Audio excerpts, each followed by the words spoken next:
dug for dust and heat. Watched the rig lights blur.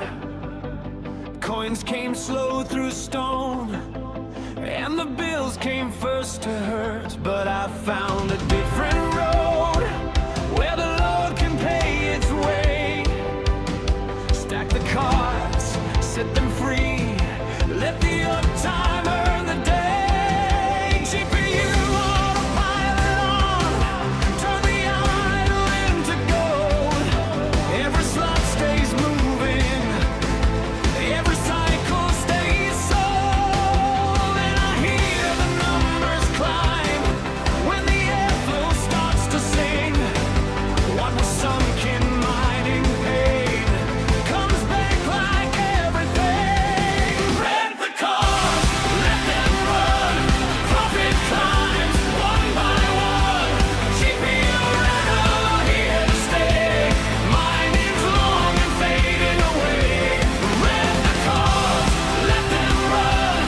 Make it move, make it hum. GPU rental line by line. Better margins every time. Red Panda Mining said, watch the old game bend. When the market turns the wheel, you need a smarter end. No more praying to the pool, no more waiting on a block. Let the clients book the hours, let the ledger tick and talk. And the trolls in the Vast Discord talk their noise all night, but the receipts keep talking, and the math looks right. You can laugh at every doubt, let them shout into the dark. I'd rather roam the steady stream than chase one lucky spark. Rent the cars, let them run. Profit climbs one by one. GPU rental here to stay. Mining's long and fading away. Rent the cars, let them run. Make it move, make it hum. GPU rental line by line. Better margins every time.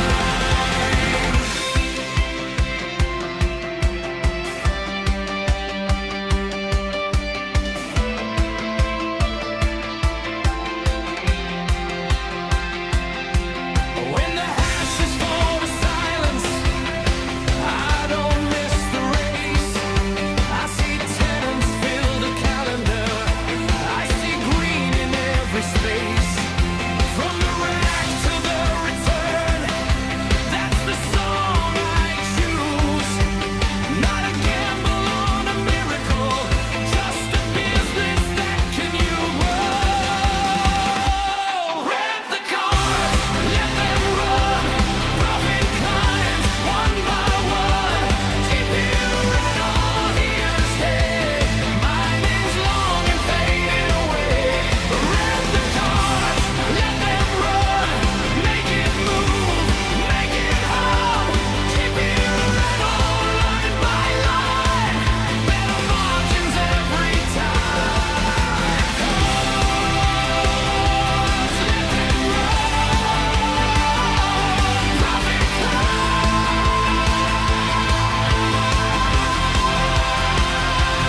one by one. GPU rental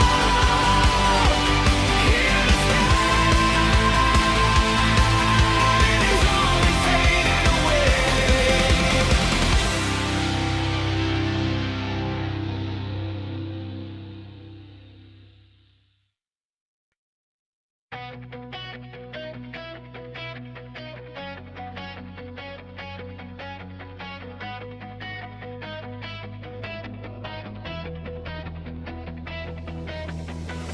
You dug for dust and heat, watched the rig lights blur. Coins came slow through stone, and the bills came first to hurt. But I found a different road, where the Lord can pay its way. Stack the cards, set them free,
unmute. How you guys all doing tonight? Hope you guys are doing well. Sorry about the technical difficulties. Man, I don't know what is happening with this computer, but yeah. Anyway, it's working now. Think it's fine. Think it's the NVIDIA broadcast thing that I use. But with all that said, got a lot of things to talk about tonight. But let's start from the start. We got Squirrel Masters here. Dan Bulmer is here. You guys are here for a while. Sorry I am late. Let's see who else. You guys were chatting back and forth. Black Hat Team and Tubin Jar, Northern Crypto and Tech, and it looks like that's all the people that have been talking so far. Oh, we have one last one, Skyfox3372, not to be confused with Skyfox3373. That would be somebody completely different. Alrighty, guys. So I was, you know what? Actually, I need to get the agenda up in front of me would be helpful because I can never remember everything I'm going to talk about. Not now. Not now. Why is it? Wow. Now Claude's acting weird. What? All right, we'll do that. Anyway, yeah, things are acting a little weird on my computer. I tried to bring up Claude, which is where I had the agenda. But, you know, obviously we've been talking about, you know, how wonderful GPU rentals are. And I thought tonight we would talk a little bit about the other side of things, because we have talked about, like, hey, this is not easy. But the main thing that people have talked about has been not that it's just not easy, it's that it's expensive. And it's more than that. It's more than that it's just expensive. There's just a lot of things that you need to think about when you're doing this. And not just like networking and some of the basics, but, you know, I've talked to a bunch of you guys and helped out a bunch of you guys. And obviously when you're first starting, it's not as important, but yeah, there are definitely a few things to go over. So, all right, I just said not now. I don't want to download Git. Dan Bulmer just sent 5 max voltage gift memberships. I do appreciate that. We have Northern Crypto and Tech. Dan Bulmer also gave himself one. Tucson 861. Andrew John Ray Ferguson 3026. And same D Kelk 10 384. Sorry if I pronounced that wrong. So welcome to the membership. What I have been doing the last 2 times I put up, we'll go back to what I was talking about. Last 2 videos I put out, I actually put them out the night or the evening before they went public. I don't know if anybody has found that to be beneficial, but let me know. But yeah, I have been putting them out usually the night before, and then I publish them the following day after that. It is kind of confusing in a little bit. One is subs and other people can actually still see that the video is available, but it says members only, which may confuse people, and maybe, so I'm not sure if I'm going to continue it. And then the other part of it is that the YouTube algorithm hasn't really had a chance to kind of, you know, take it in to see who's going to actually view it. So that's why I figured members would be fine. But I'm not sure if it's affecting my launch. I know that it goes live on Opus Clips is one that basically sees that I publish something, but it can't get to it because it's members only. And then I have to later on do it manually to get clips out of it for shorts. And then the other thing is that, like, Misfit Mining, it posted it, and anybody who wanted to go view it would have been greeted with, hey, you need to be a member. And then people would be like, oh, I guess I can't watch the video. So I'm probably not going to continue with it. But if that makes anybody not happy, please let me know. So, yeah, big spender. Appreciate that.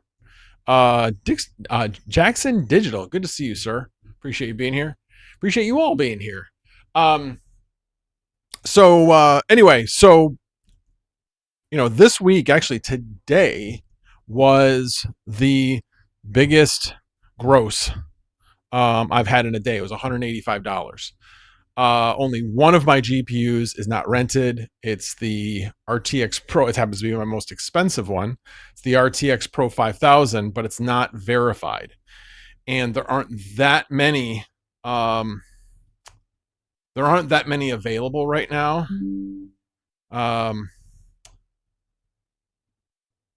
Here, hang on a second. I'm going to share my screen here in a second. I want to do market stats. There we go. And I didn't want that. I want any. There we go. Let me scroll down to the RTX Pro 5000. Move that down. There we go. Okay,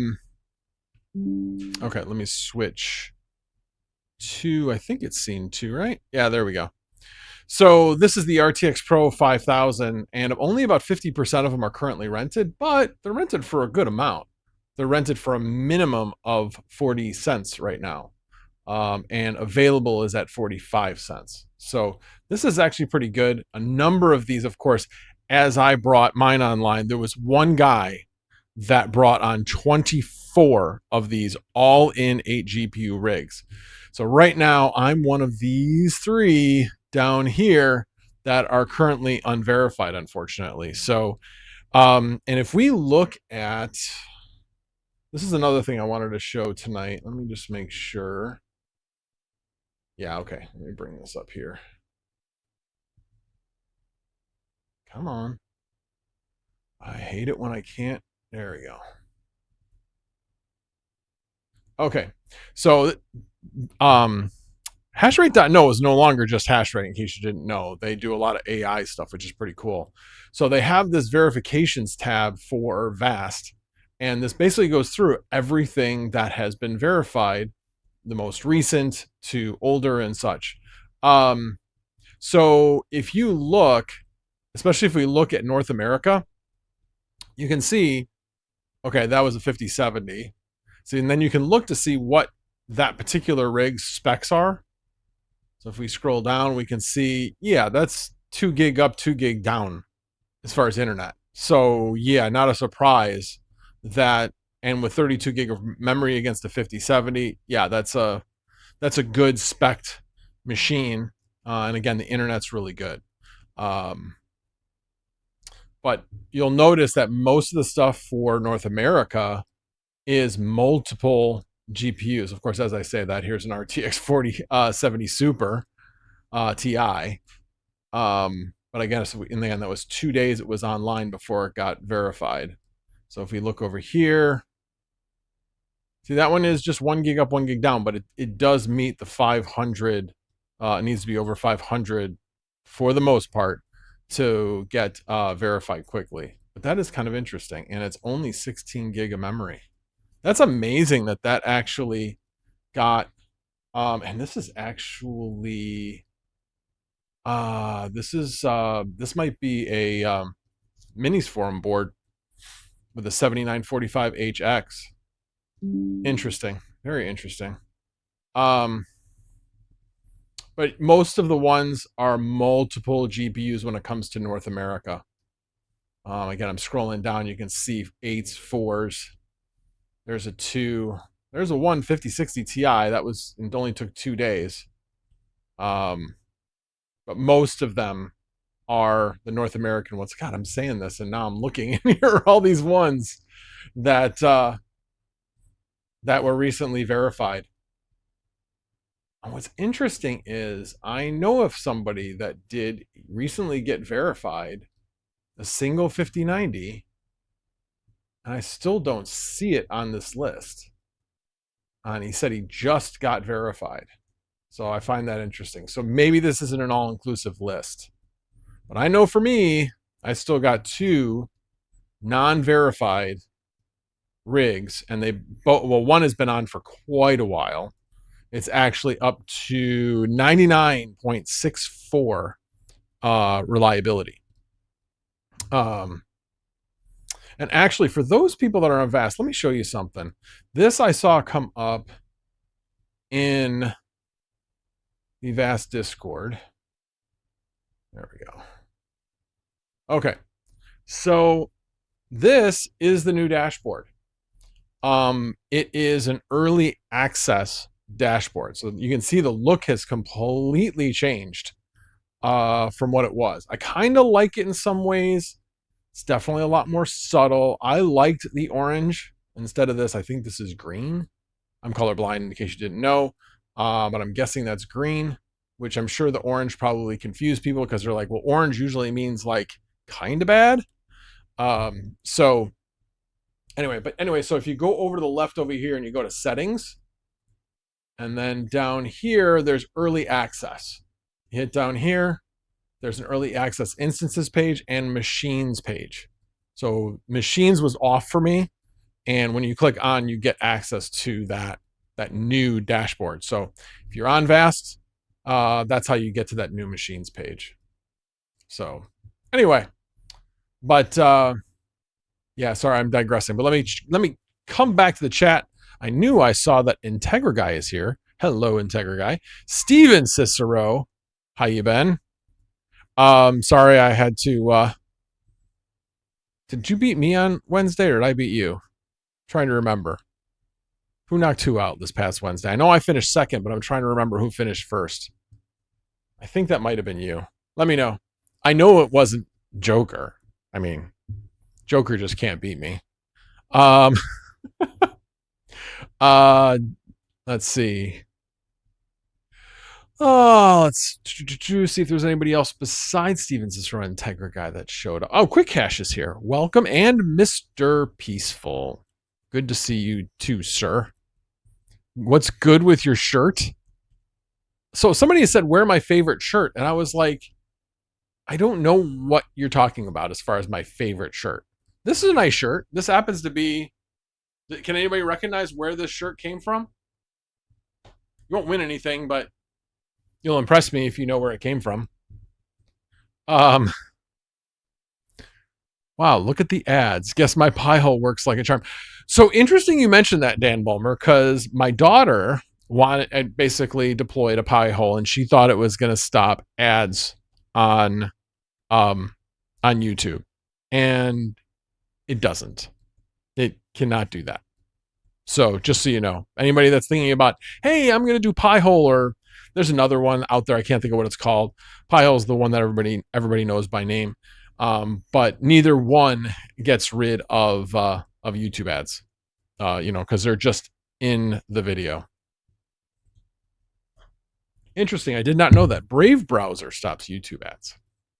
Well, there definitely are like extensions and things like that that you can use. But yeah, I know I've got premium as well, so I never see them. But Mr. 625 says, hey, Max, I have a server running on Vast.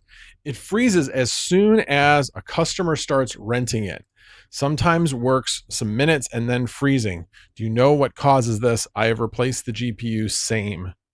What kind of GPU is it, and what size is the power supply, and how old is the power supply? But other than that, yeah, I'd have to start digging. You got to look at the logs. Which I'm trying to remember the exact directory. It's in the Kalia directory. Mr. Peaceful says, I thought you'd wear something more reflective to the market direction. No. Not really talking about crypto, unless you mean the market direction of AI and GPU rental. Although I think a lot of this, because of the amount of power that's being used, I think a lot of this is crypto related. I could be wrong, but I think that has something to do with it. I don't know what's going on and why it is, but I think it maybe lasts a couple more weeks and then probably goes away, would be my guess, or gets reduced. That would be my guess. But I'm going to enjoy it while it's here. That's for sure. No extensions, just stock Brave browser. Oh no, I know Brave browser. I know does it stock. I'm saying that if you have Chrome or Chromium based browser, there are extensions you can use to block ads. And what are those BAT tokens worth? How much Squirrel Masters, how much have you made in BAT tokens?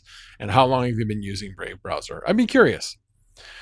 5080 on a 750 watt power supply. I mean, that should be okay, but that is kind of cutting it a little close.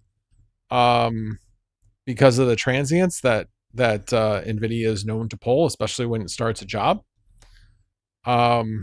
What brand is the power supply? Because that's the other thing. How old is the power supply? What brand?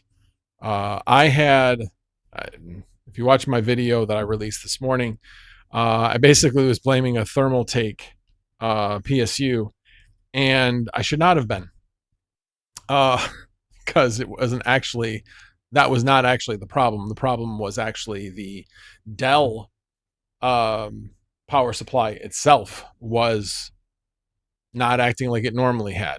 Obviously, it's somewhat degraded at this point.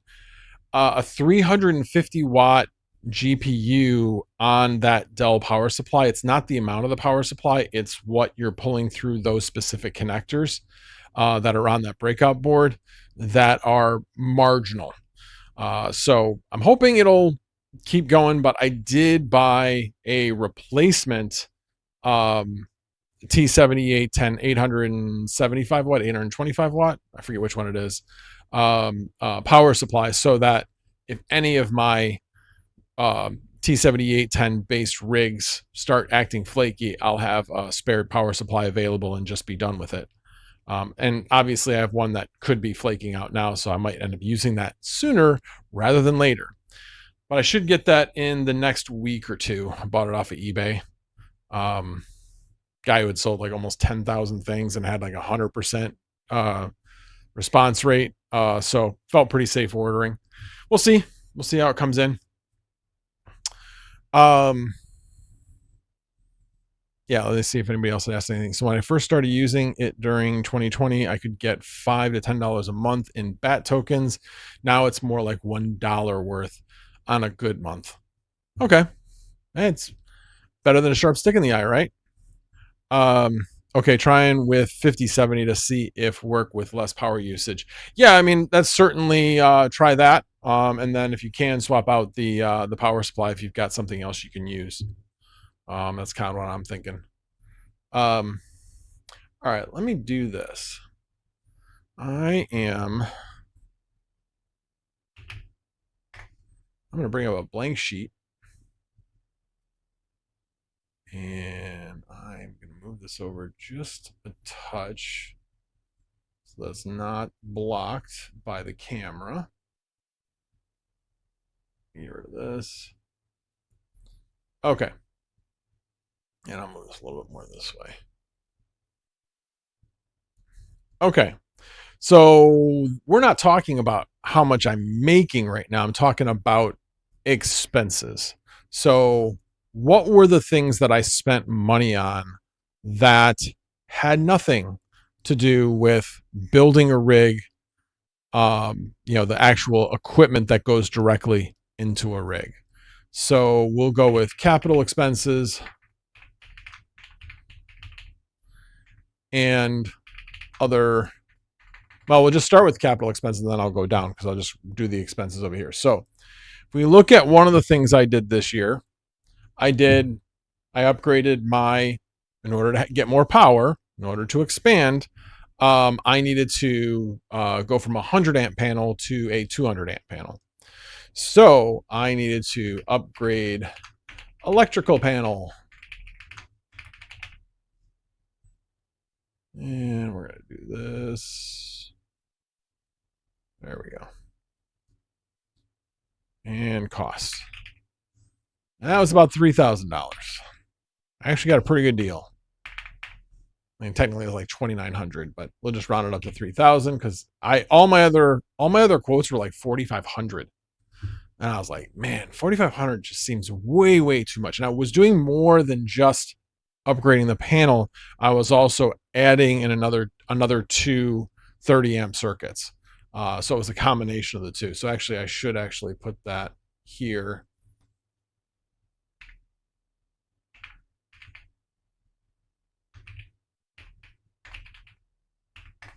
All right. And then there we go. All right. So that was one thing I did this year. And that just happens to be this year. So the other thing I did this year was upgraded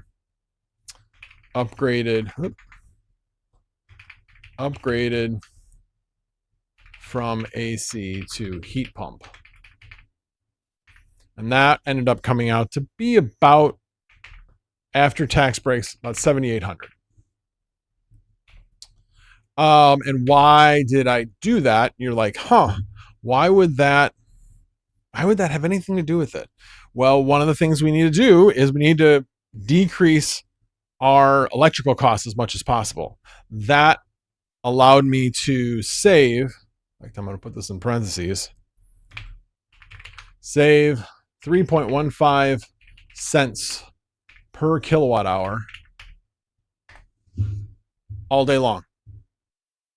So my right now, just through the first 8 months, it looks like it's going to pay itself off in about, well, so right now, what was 8 months? I was thinking it was 3.5 years. Even so, it's a pretty quick payback. Plus, I replaced a 10-year-old AC unit that had work done on it. We weren't really happy with the way it was performing in the first place. And we ended up getting the furnace replaced for free because they screwed up. They thought our furnace would work with the heat pump that they had proposed, but it didn't. And so they're like, and then I did check to make sure that they're not just giving me a crappy furnace. I looked it up. It was a good furnace. And we've been very, very happy with it. We have much better airflow as a result of changing out everything. So it's been good for more reasons than just that. But that was the driving force behind it. And that's a huge savings. You can save over 3 cents a kilowatt hour by making a capital expenditure. That's pretty darn good. Other things, we'll just call it gable fans. And there's 3 of them. They were all like $80 each, so we'll call it $240. And I also need to upgrade the airflow further in the basement, so I'm going to be making some changes here this summer. So again, it's not just a, hey, one and done. It's as you expand, you need to increase your airflow and make sure that you're getting the heat out of wherever you have it, whether it be in a shed or in your basement. So plus we want to get it better filtered down there as well. So we're going to be making some changes down there probably here within the next month or two before I go back to work. All right, let me check back with the chat. You thought you'd, sorry, I already said that one.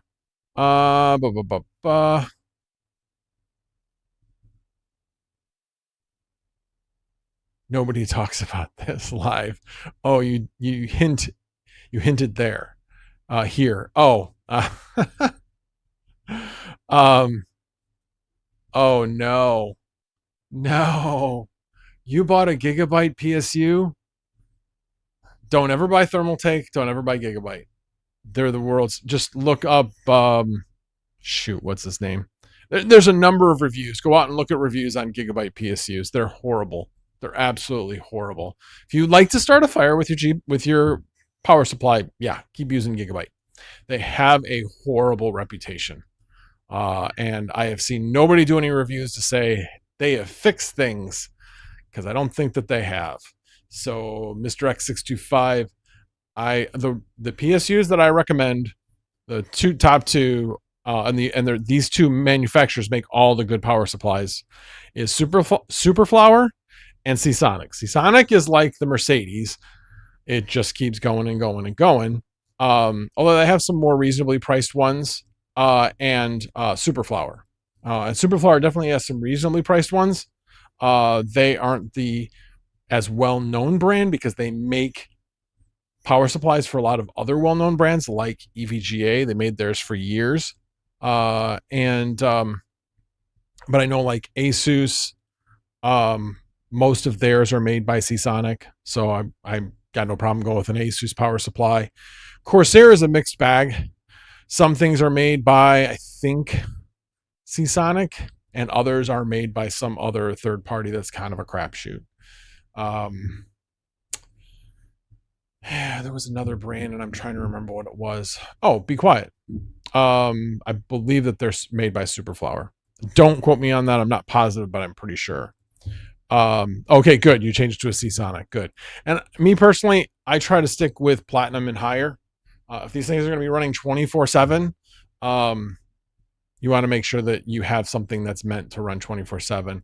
Gold is still more of a home PC type power supply, one that's going to be expected to turn off or not be under stress the entire time. At least that's the way I look at it. Let's see. I disassembled my last, this is Northern Crypto and Tech. I disassembled my last 2 GPU mining rigs yesterday. It was a sad day. Now time to sell everything. Yeah, kind of debating my 3060s. Maybe I'll make it into something. I don't know. I was originally going to sell them, and now I'm kind of debating. Dan Bulmer, I have to do the same, but keep procrastinating. After 2 years off, it's time. Skyfox3372. Hey, Max, with your recent video about maintaining 30 plus GPUs across multiple systems and your title tonight, have you run the numbers on selling some hardware and consolidating into Pro 6000s? Yes. And it's kind of, so does it make sense? Yes, it does. And not for all the reasons that you think. If you just do the amount of money that a 5090 makes versus, like, a 5090 right now is making about 30 cents. Okay. A 6000 isn't making 90 cents. It's making 70 to 75. But it's going to be useful for longer because of the amount of VRAM that it has. And it uses the same amount of power as a 5090.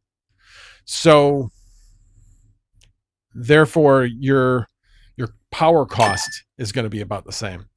Thank you very much for the $10 super chat. I appreciate it, and I appreciate you. I'm glad you appreciate the content. $1.50 per hour. Let me go back. I will show you, and we'll look at it together and see. Do I not have it up? Yeah, there it is. 6,000 workstation. On the low end, 60 cents. On the median, it's $7.60. On the rented high, it's $1. So if you're looking, so here's the thing. If you're looking on the customer side, yeah, there's probably some that are out there that are probably almost $1.50. You got to remember, though, that when we're looking at how much I'm going to make, I got to take the 25% out. And that's what this graph over here is showing, is that 60 cents multiply it times 1.25 or thereabouts, actually divided by 0.75, and that's how you get what the customer's paying. But my point is that I'm looking at more the median. I generally think you can be reliably rented just below the median.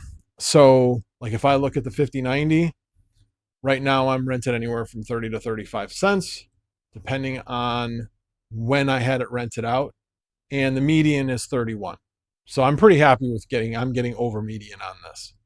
But you can see, not a huge surprise because there's nothing to rent from a verified perspective. Very highly used right now. So I have definitely thought about it. I've actually talked to Krutman about it, but have not pulled the trigger yet. Definitely have not pulled the trigger yet. Not super easy just to be like, yeah, we'll just sell. Because again, you have things that are reliably rented and they're just sitting there making money. And when you do this change, you need to make sure that you don't have a client so you don't lose reliability.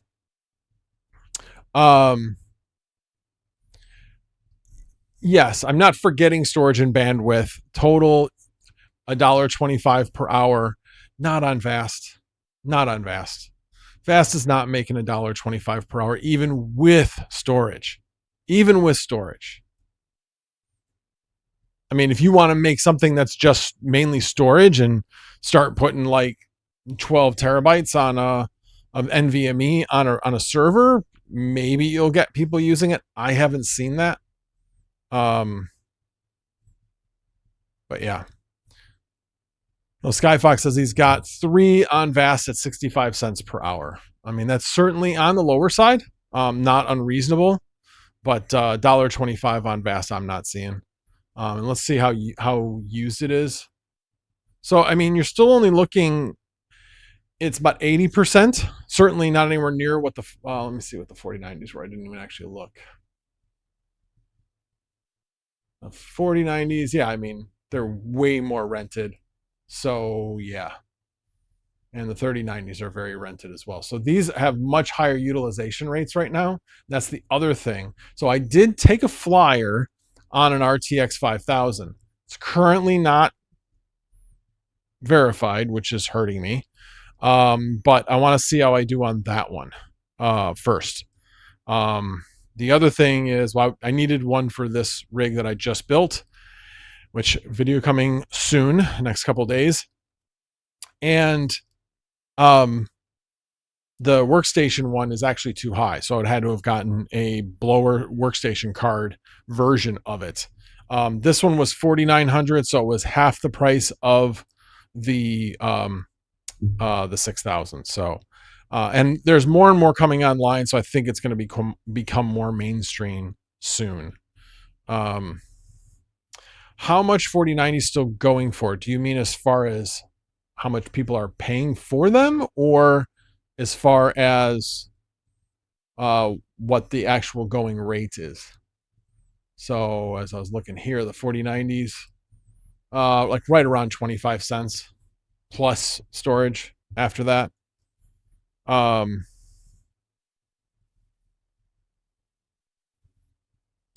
mean, that's Vast, Swamp 7. That's Vast. I mean, I hear about all these guys on the Vast Discord. Oh, I'm getting 50 cents. I'm getting this. You probably have an 8 GPU rig. So, I mean, if you have an 8 GPU rig that is all 5090s and you're willing to wait for that one guy that wants either 4 or 8 all at once, yeah, you can put a higher price. You definitely warrant a higher price. For me, because of my bandwidth and because most of my stuff, a lot of my stuff is single rigs, none of it, I only have one that's an 8 GPU rig and another one that's a 6. I have one that's 3 and a bunch that are 2. They just don't warrant that same premium, like I said, especially because of bandwidth. So let's see. Yes, do what 10 minutes to midnight says to do. Smash that like, please. I hate asking, but YouTube makes me. Just makes me. Literally tells me before as a big sign, don't forget to ask people to hit the like button. If you believe that, I got a bridge to sell you. But seriously, it does help the algorithm. Yes, on Vast. I'd love to see your dashboard and see like how much you are rented for. Because if you're going by other people's, I mean, it is like when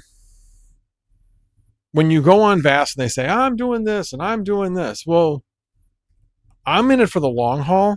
So I put up like long acting jobs. So I put things that are at least 3 months. Most of the time I'm putting 6 months. So a lot of these jobs were on 4 weeks ago. I can't kick them off to say, well, the price is higher now, guys.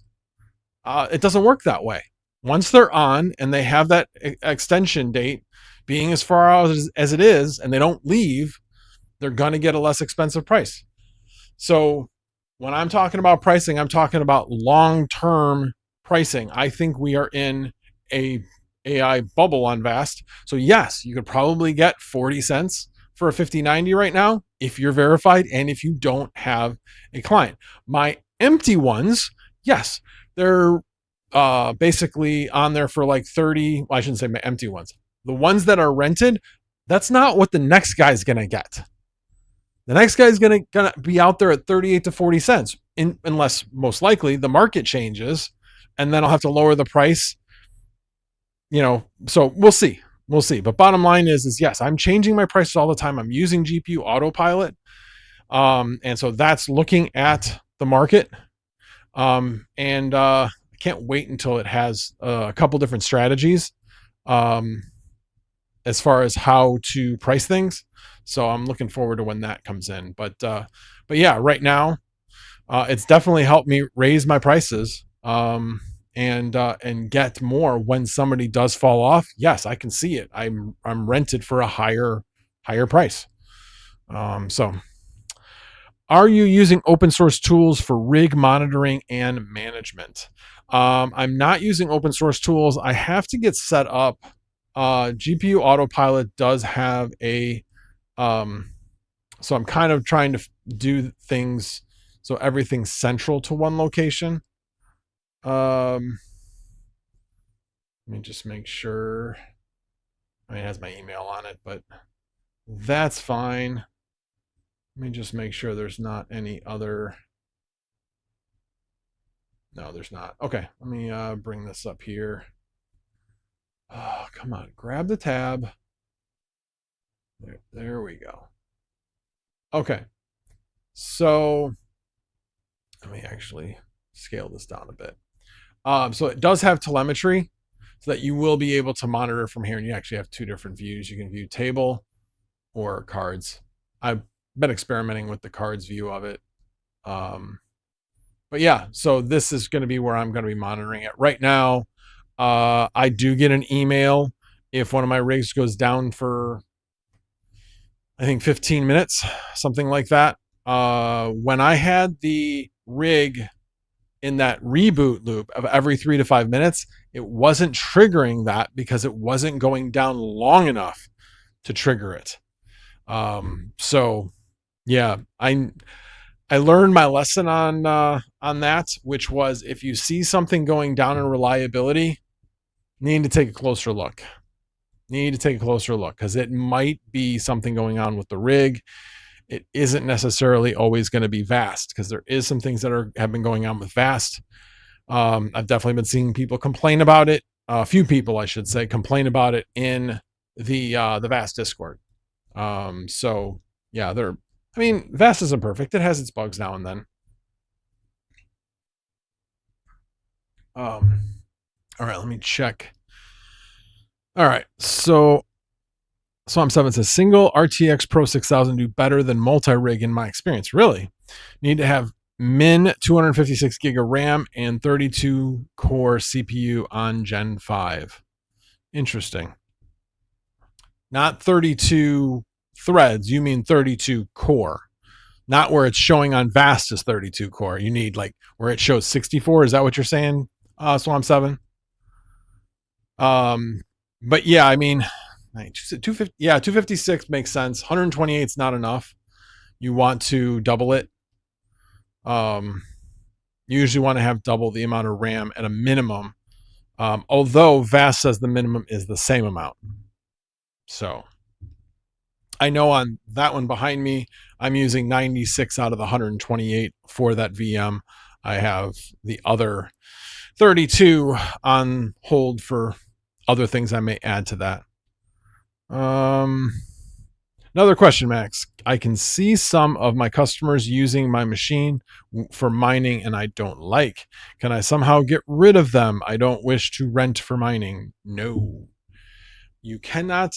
I mean, there are definitely some things that you can do to make things not very nice, but there's definitely a possibility of you getting reported for doing those things. I mean, you can kill their jobs.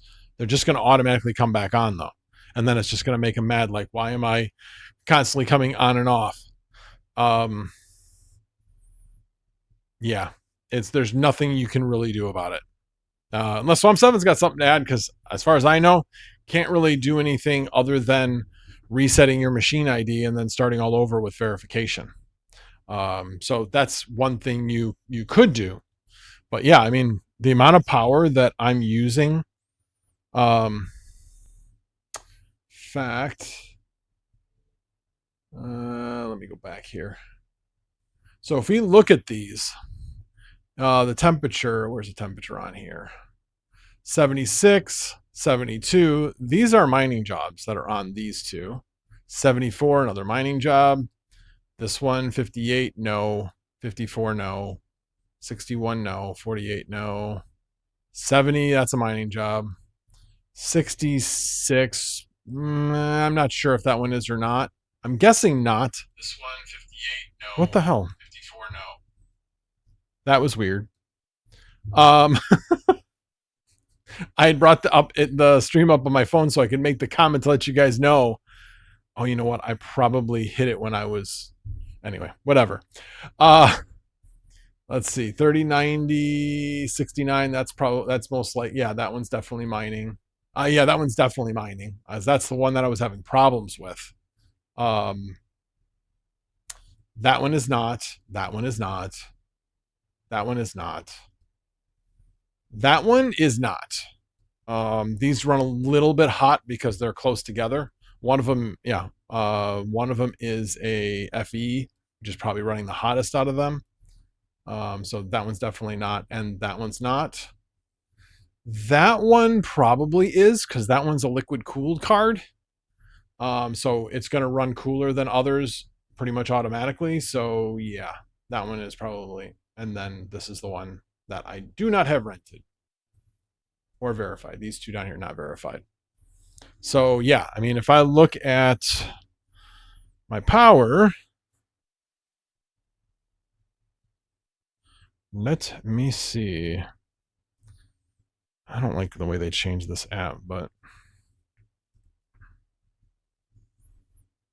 yeah, right now my heat pump is barely operating. It's only putting out less than 500 watts.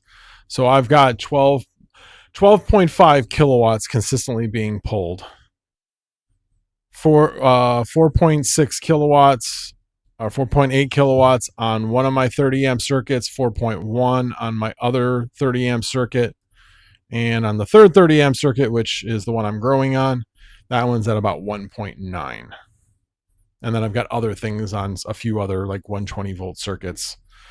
Let's see, that's pulling, it's like 900, 1500, 2000, 2400. Yeah, so basically another like 2.4 that's being used by either networking or fans or something else related to the operation. So all right, let me check to see what I might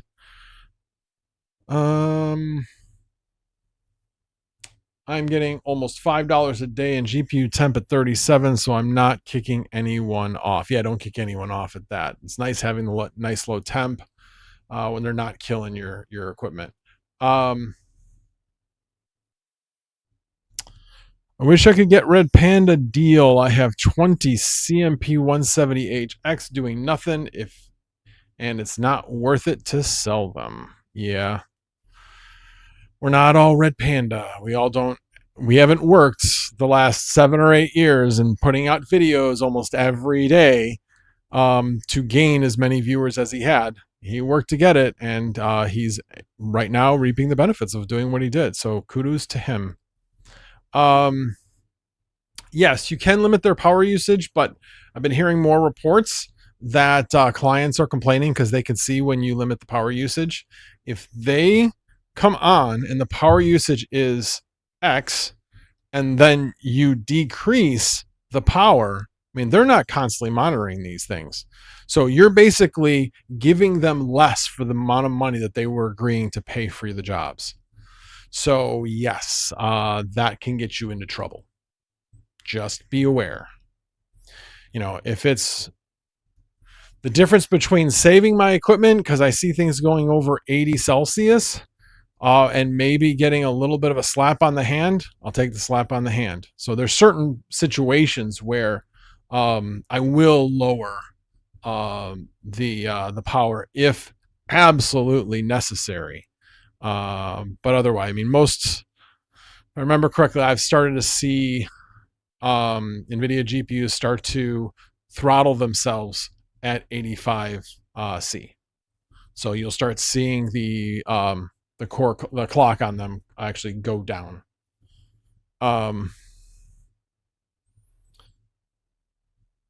Oh, you power the limit when they mine. It honestly, if they're mining and you're power limiting it, they probably won't even see the difference because it doesn't need to be at that high of a power in order to maximize their hash rate.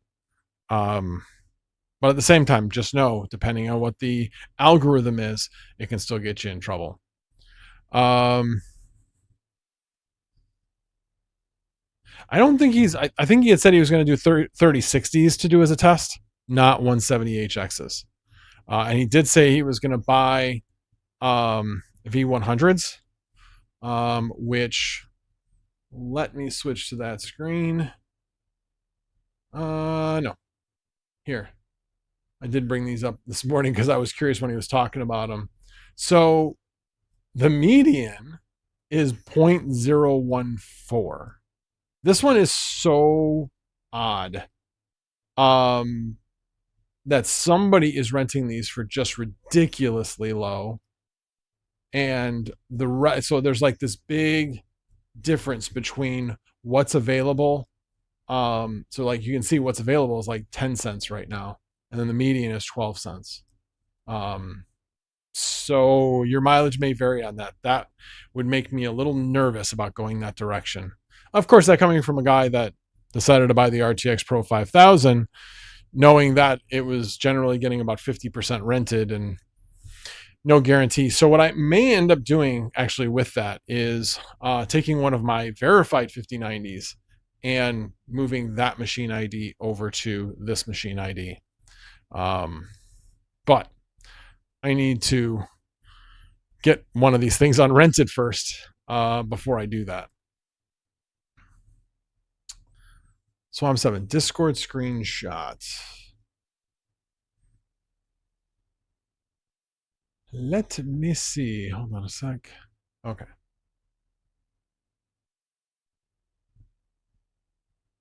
All right. We will let me see if I can. Let's just do save image and then I can just bring it up. Now, hold on.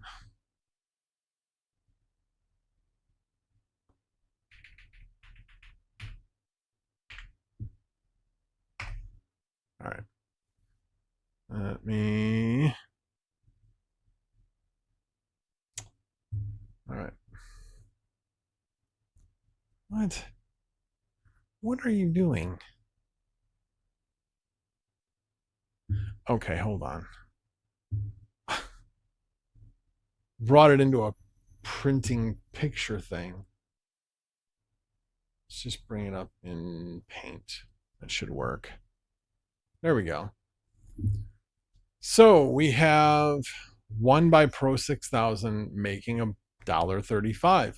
Nice. And it is, what's the price set at?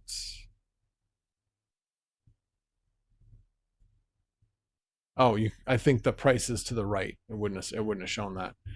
Well, kudos to you, man. Kudos to you. Like I said, the stats that I'm seeing don't match up with that. So, and is this hang on a second. Oh, and yeah, your bandwidth is like 10 gig. So yeah, if you have higher bandwidth, yeah, you can ask for more. That's not going to be average. Most people don't have 10 gig. So yes, bandwidth, the speed does matter. Definitely does matter. But if you are plebs like us, where we are lucky if we have 1 gig up, 1 gig down, yeah, we're not going to be able to get that same premium. Definitely not. especially if somebody is available at that speed. So yeah. All right, let me let's see. All right.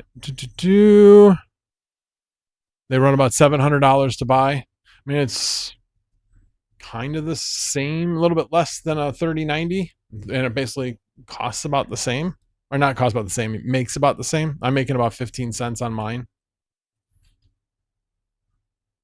On my 3090s.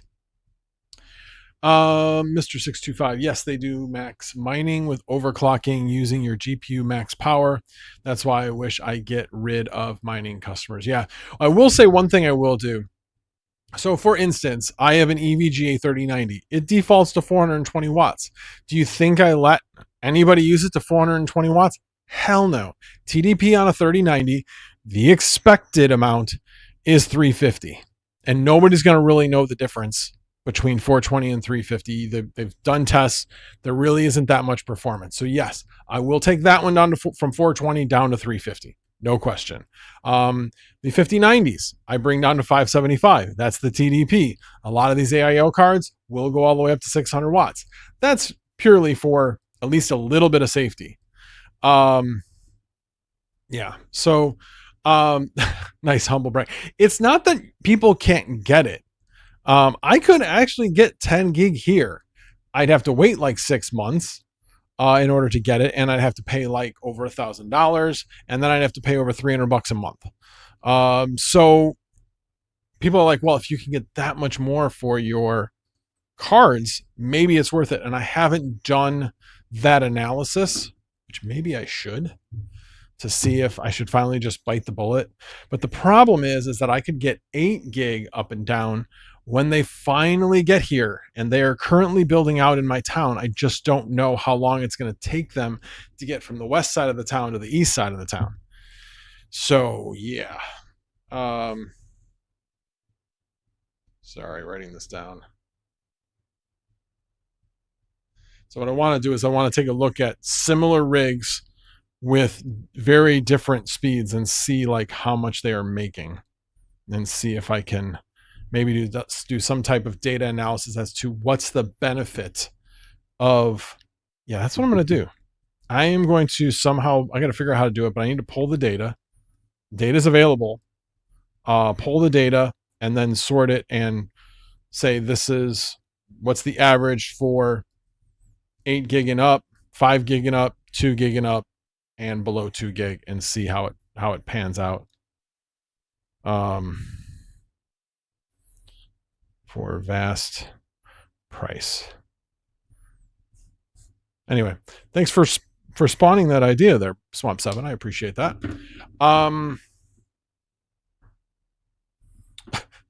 Hold on, I'm gonna get to that in a second because I was like, wait a minute, what? Let's see. Swamp 7. That's what I would. Okay, wait a minute. Hang on a second. What did Skyfox say? So nice. I wonder if he will fill out one of his new servers with 170s. Oh, okay. That's what you would do. But RPM makes things way overcomplicated. Yes, we're plebs. We're not Swamp 7. Swamp 7, by the way, Swamp 7 is the person that if we can get a hold of him, because he's a busy guy. But if we absolutely need an answer to something, we know Swamp 7 will most likely have the answer to it. I'll tell you what makes my day is when Swamp 7 sends me a DM and asks me a question, and I'm like, I actually know the answer to that question. It makes me feel pretty good when I know something that Swamp 7 doesn't know. Just saying. Okay, question. This is VJ Perez 22. I have 128 gigs of RAM, a 5600X CPU, and two 3060 GPUs laying around. Do you think it is worth it to put it together and list it on Vast? I have 2.5G internet. Okay, so worth it. That's a kind of a loaded question. So yes, it is if you want to get started. It's perfect. Best way to get started is to build with what you have. Will you make a lot of money on it? No. Will you make money? Yeah, most likely. I can pull up 3060 here in a second on the screen. But, bottom line is it will help you figure out what you need to learn in order to go the next step, and then the next step, and then the next step. So I mean, I got into this because I didn't want to stop learning. Mining was going away. I'm like, what am I going to do with all this hardware? I'd like to kind of continue this journey of computers and networking and trying to figure out how I'm going to do all this. And then Mining King came out with his video, and I was like, oh, this is cool. And this is exactly what I wanted to do. So it's just one thing led to another, and it's 2.5 years later, and I've built what I've built. And it's certainly nowhere near what other people have built. I mean, Mining King, for example, started out small, and then he ended up basically, I mean, he said this on his video, so this isn't any secret, but sold his crypto, bought all these servers with GPUs in them, and now he's got 32, I think. I might have the number wrong, but he's got a lot of 4090s that are on a platform that he doesn't like to talk about. So I will not mention what he is on. I have mentioned the platform before, but I will not mention specifically on what he is on. Better to sell the RAM. I mean, you certainly can make some money on the RAM, no question. But it all depends on what you want to do. Like I said, when I got started in this, I wasn't planning on making a ton of money. I knew it was going to take time. But you learn along the way, and then one thing leads to another, leads to another, leads to another, and I've gotten to where I am. Let's see. The real flu is I have 20 gig up and down. That rig only has 10 gig NIC installed. LOL. Yeah, he's like, hey, you want some of this 10 gig stuff? I'm getting rid of it. I'm like, I'm only on I'm only upgrading to 2.5 at this point. In fact, I just got this one. I didn't want to spend a lot of money on it. I don't know when I'm going to get higher, but I know that 2.5 gig, but I did get this small Ubiquiti switch. It's an 8-port. It was like $168. But it has a 10 gig input and then 2.5 ports. So that's going to be installed in the next couple of days. The one right behind me has a 10 gig port, but it's going straight from there to the internet. So there's really not much benefit to anything greater than 2.5. If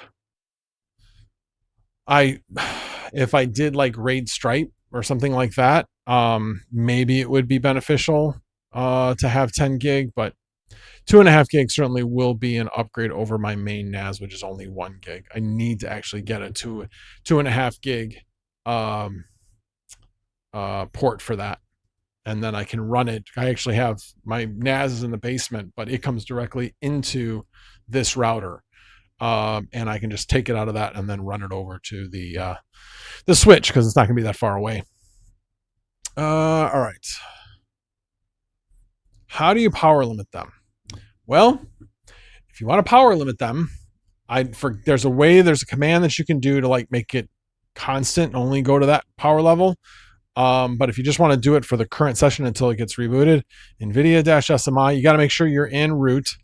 But so sudo su and then do NVIDIA-SMI space -PL space whatever power you want it to move to. So let's say it is a 5090 and it's at 600 watts. You want to move it down to 575. That's what you would put in as 575, and that's how you change it. There you go. Swamp 7 just put it. I just didn't even see it, but yeah, it's in the chat. Let's see. Waiting for my 3 machines to make enough to buy another 5090. Yes, I mean that's the fun part when you get the more you have, the more money you make to feed into new machines. And that's what I've definitely found fun. Like I have invested in that machine about probably about 8,000, 8 to 9,000, something like that. So that's like right around 2 months of revenue right now. So it's not going to kill me. Obviously, if that's what I'm living off of, that would be different. So if that's what your job is, it's different. But for right now, I can afford to feed things back into the business at this point. Quick cash, sell me your RAM.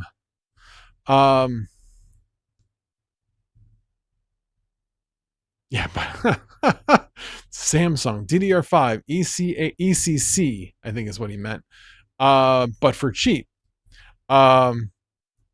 Trade your firstborn for some DDR5 64 gig 4800 DIMMs, lol. Um, yeah, DDR5 is still insane, especially the ECC. I mean, I when I bought that Threadripper bundle for $2,000, it had 128 gig. And I bought in November. It was either late November or early December, but way before this whole thing went nuts. And yeah, now that RAM itself, just the RAM, is 4,000. Everything else in the bundle is still about 1,400. So that bundle that I bought for 2,000 is now like over $5,000 at Micro Center. So speaking of Micro Center, I'm going to take a little bit of a tangent here because I do that all the time. But one of the things I like about Micro Center is their customer service, and I'm going to give you an example. So I thought, and I was wrong, that everything you buy from Micro Center had a 30-day return, which I'm sure some of you who shop at Micro Center going, Max, why the hell did you think that? It says it. I get it. I get it. I made a mistake. So I was going to have, I mean, gas is expensive. It's, trip there and back probably costs about $8 or something. So with gas, so we were waiting until we went that direction. Well, my wife was going that direction this week. So yeah, but that was outside the return period. So got online, went to the Micro Center webpage, went to the chat, got somebody from customer service and said, hey, could you extend the return period? My bad. I made a mistake. I have not opened the bag. It is in pristine condition. I have not pulled the motherboard out of the bag. I just decided a few days after I bought it that I was going to buy a different motherboard. So again, they asked me, so this thing's in new condition? I said, absolutely. And so anyway, so he says, yeah, we can extend it 15 days. I mean, if you ask something reasonable to a lot of places, they will say, okay. And obviously I spent a decent amount of money with Micro Center. They obviously can check the actual condition when I return it because it's in person. So anyway, wife went there. It was probably about an hour and a half ago. No problems. They took it. And they sent me an email this morning when I talked to them saying, yes, we've extended it out 15 more days. So that was really, really nice of them. So it was a $220 motherboard, so it was not cheap. So I was glad I was able to return that motherboard. It was one of those things where it was a micro ATX board. Again, that's that required micro ATX. So just glad I was able to return it because most of the time I'm buying ATX motherboards. Let's see here.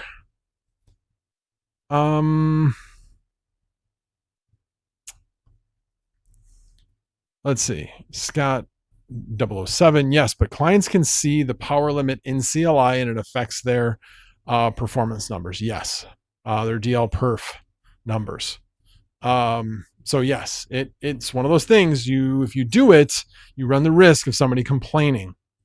And then if they do, and I've seen this, they will de-verify your machine. So it's a risk. Just know that it's a risk. I have 3 machines, 2 with 128 gig and 1 with 256. I was lucky enough before this shortage. Yeah, I actually went through, I've got like a total of not quite 2 terabytes of RAM amongst all my machines. And I know Swamp 7's got 1 machine with 2 terabytes in it. So 1 machine has as much as my whole farm. Again, that's another thing. Actually, let me go back and look at that because I'm wondering how much memory was in there. Was it 256? Where did it go? There it is. How much memory? 191 gig. Yeah. It's got a lot of memory in there. That's the other thing. I bet most people doing this probably don't have. I mean, I guess that is just double. Anyway, and then yeah, so it's a 16 gig. It's a 99 Ryzen 9 9950X. So yeah, it's a 16 core 32 thread machine. Yeah, I would definitely put something like that on it, no question. Maybe that's what's hurting me with this one back here. I only put 8 cores on it. 8 cores, 16 threads. And I probably should go back and look at that and see how it compares.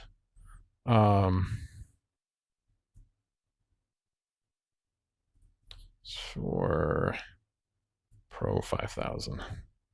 Okay. Alrighty. Let me check what else are you guys talking about. Micro Center is the bomb.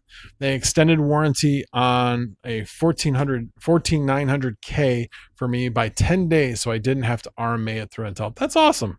That's awesome. I mean, they seem like really, really good dudes. I've just had really, really good luck with them and attitudes, and they generally want to help you. I try to buy as much as I can from them, but obviously it's a lot easier and cheaper sometimes to get it from Amazon.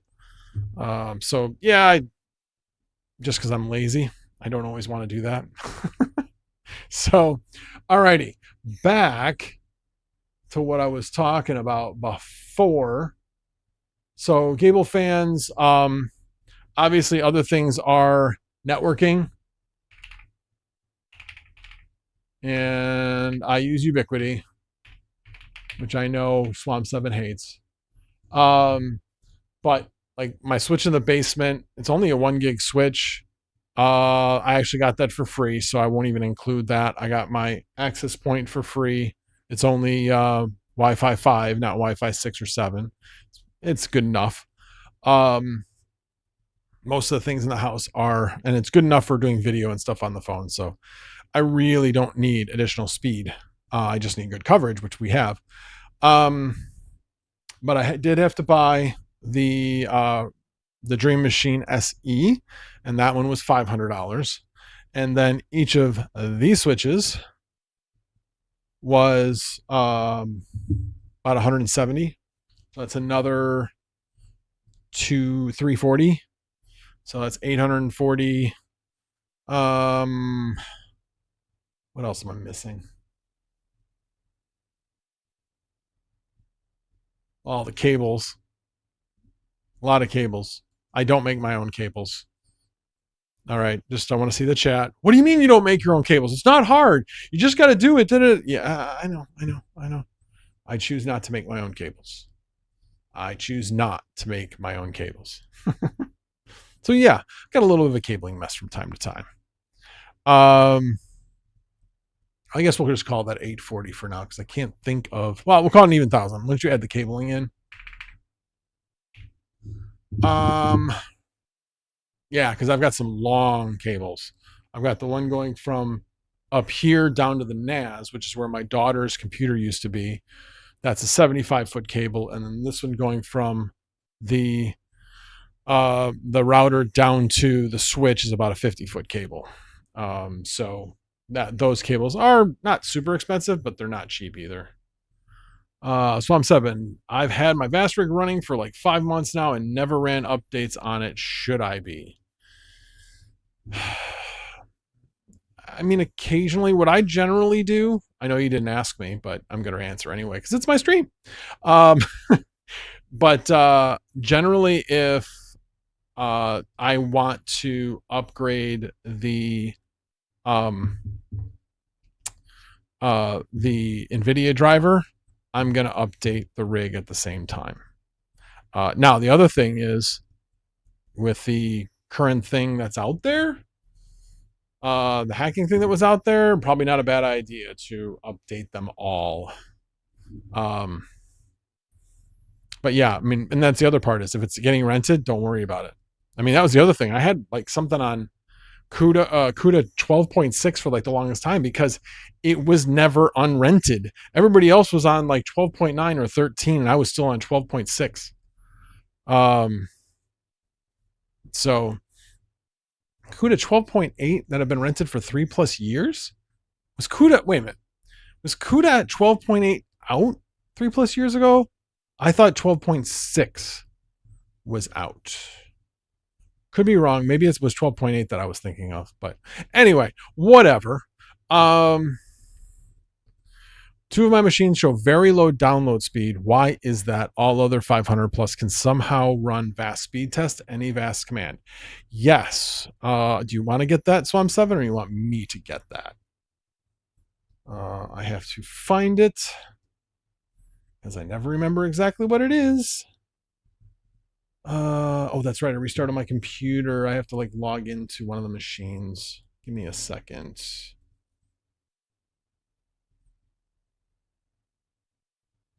Okay, now it's coming up. All right. All right.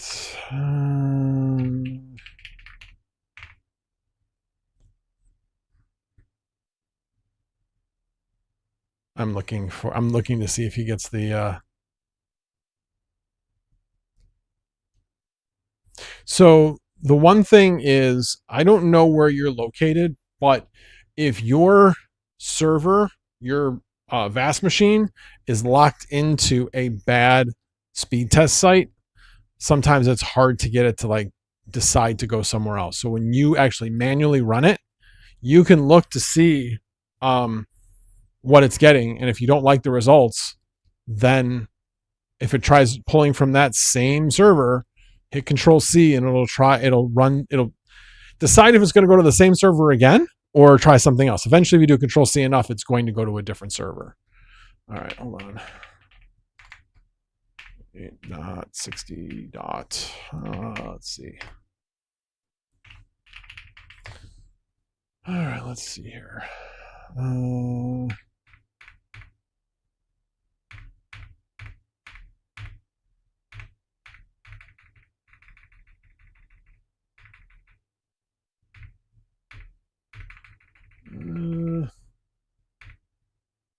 Let's just do this. Might be under. I might have run it under root. Probably did. Oh my lord. This might have been when I was doing. There it is. Nobody else has gotten it. This is the command. Give me a second.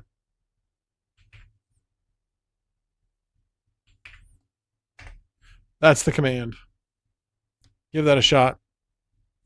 I usually run it under root. I don't think you have to, but yes, I had the same problem with the speed test and low upload cause of the server it was using for the test. Yeah. I usually let it go for a few days after I make a machine. And if I see that the speed isn't getting to where it's supposed to be, then I will just sit there and spam this command until it tells me I can't anymore.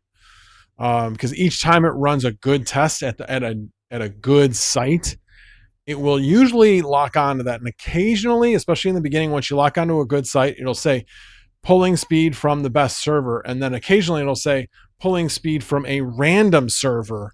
And if you know you've got a good site, Control C out of that one, and it'll go back usually to the best site. So you want to have it once you find a good site, have it keep redoing that same site over and over and over again. Yeah, I haven't found that to be a problem, Swamp 7. My SFP Plus machines are fast. That doesn't seem to have anything to do with if you're relating that. Maybe I missed something. If you're relating it to speed tests, I haven't found that to be an issue. What are my 5090s currently making on Vast? Well, let's go back and take a look. Let me get this out of the way. I want to make sure I can see what I'm actually showing. Yeah, there we go. So let's go. And again, you have to kind of take into mind a few of these. So like, for instance, this one is my NAS, and I never get as much out of this. But right now, it is set price. And this is what I was talking about. It's priced at 33 cents.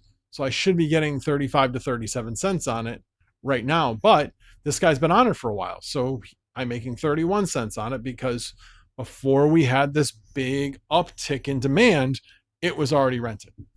Let's 5060 Ti's, 3090, 5090. Again, I don't understand. I have to look to see how I have these set up, but this is odd how this one's at 0.304. It makes no sense. None. This is a 5700X. It's 8 cores. This one, if anything, with only a 6 core, should be set less. So I probably have this one set incorrectly, but it's making 31 cents. So I got to fix that one. Because you can see most of the stuff is set at 33 cents right now. This one's making 32. This one's making 30. This one's making 32. This one's making 35. These are all making about 30. This one's been rented for a very, very long time. Now, the one thing about this one, yes, it is on a Threadripper, but you can see here, it's only 128 gig going across 3 5090s. So each one is getting 42 gig of RAM, which is a little low. So I anticipate this one will make a little bit less. And this is the one that's not verified, and it's making 24 cents. Set at 26.4. So, but yeah, you can look at the speed. Where is it? Yeah, it's 328 up and 813 down. So this is one I actually need to go in. It's going to the wrong speed test site because that one was at like 1.4 gig down. So, but what's interesting is where I am getting the numbers from, the upload is actually better. With the other one that had a better download, the upload was like 295, something like that. So I found that interesting. And then this is my Pro 5000 on a 1 gig link right now. So yeah. So anyway, that gives you some idea. Let's see.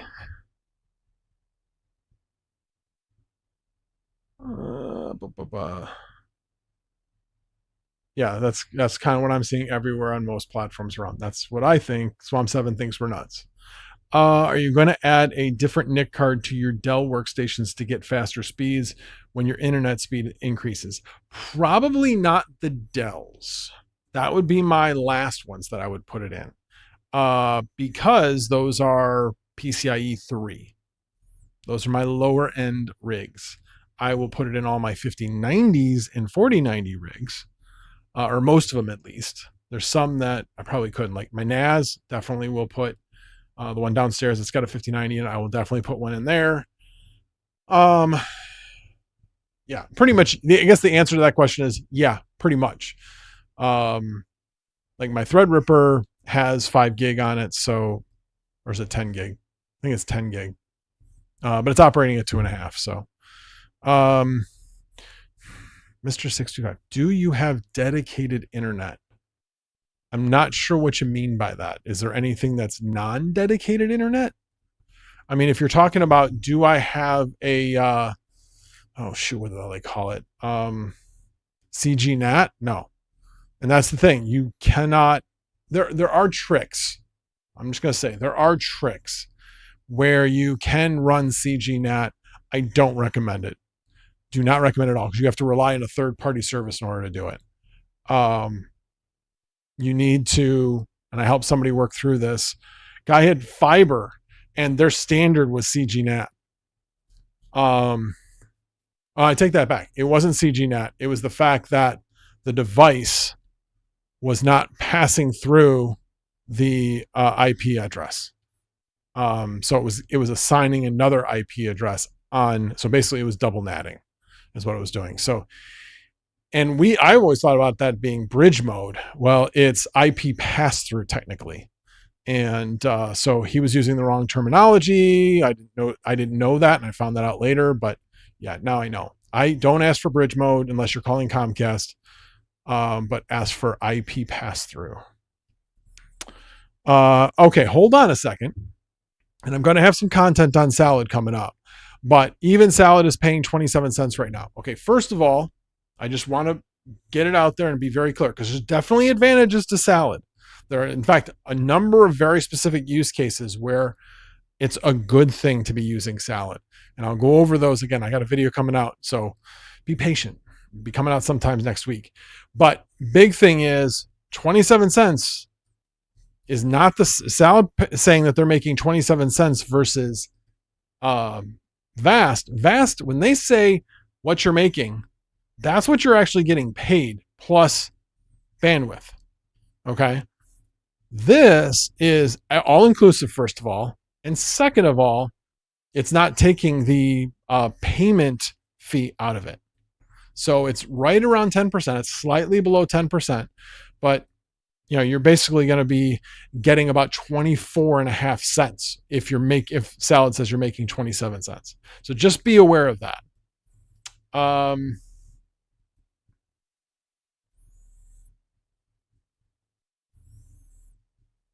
Got it. Let's see.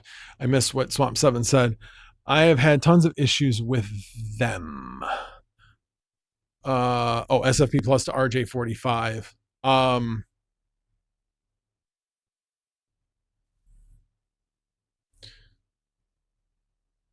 Yeah, I have not had. So one of the things about SFP plus RJ45 modules is they run hot, very hot. I actually put heat sinks on mine. Red Panda basically, hey, check out this video. And supposedly they got better speeds when they did that. I don't know if that's the case, but I figure it's got to give it something.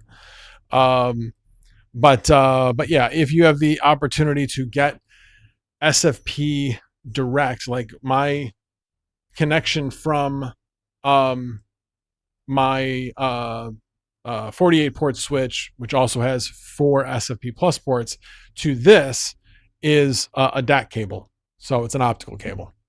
So it just literally it's SFP plus module to SFP plus module direct. There's no RJ45 to RJ45 conversion in between. Yes, Ontario Miner. Thank you. Smash the like, bros. I would really appreciate it. Spanked. A DAC cable is capo. Okay. All right. Well,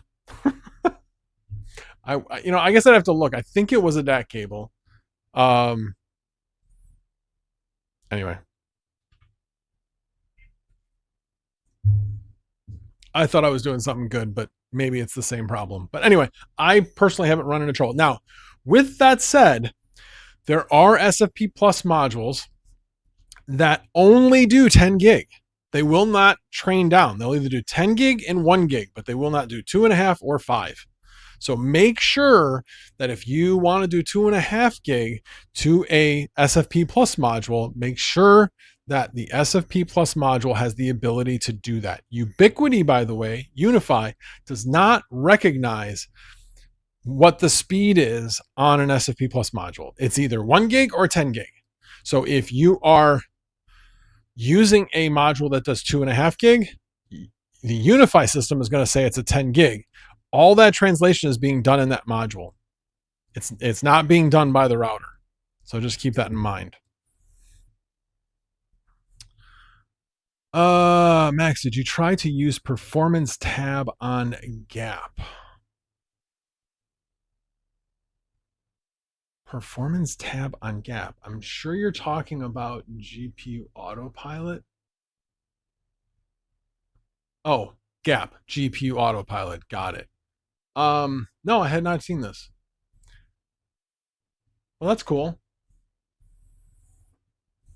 So I will say this information's not correct. I am making, it's basically saying I'm making less. Right now, I'm making like $4,800 over 30 days. Actually, like $5,000. So I don't know why this number's incorrect. I was going to actually mention that to you, Enable. But a little bit of work to be done here. That's definitely too low, way too low. So that's like, that's even less than what I'm making over the last 2 weeks. So just saying.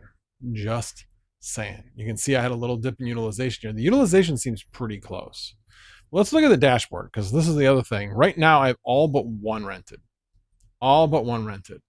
And this is where I think, see, it says 27 rented and 9 idle GPUs. I do not have 9 idle GPUs. I will do a refresh. And all rented. Rented. You're looking where you say all these D's. There's no X's.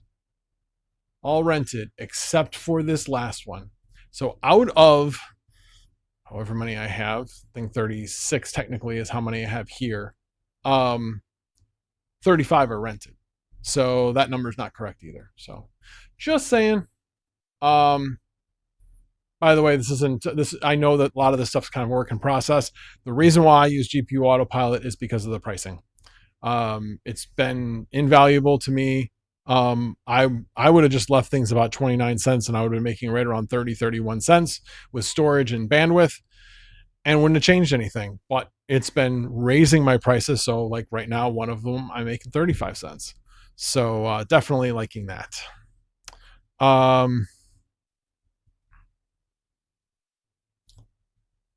Could be reason why off, need to check. Okay, so good question. Max, on a 4 GPU service, what would you select? Min GPU 1, 2, or 4? Because you also can select 2. So there's not really a right or wrong answer with that. If you get somebody who will come on for 4, you will keep them longer in general. If you can find one person to come on for 8, they stay longer. So you get longer rentals where they will rent for months. With single GPU rentals, you don't generally get that same amount of loyalty or consistency. So you're going to have periods of time with 4 where you may not be rented at all until the right client comes along. So me, I'd rather see 2 out of 4 rented than nothing rented at all. That's kind of where I'm at. So I have been having really good luck with just renting them one at a time. That's just the way I've done it.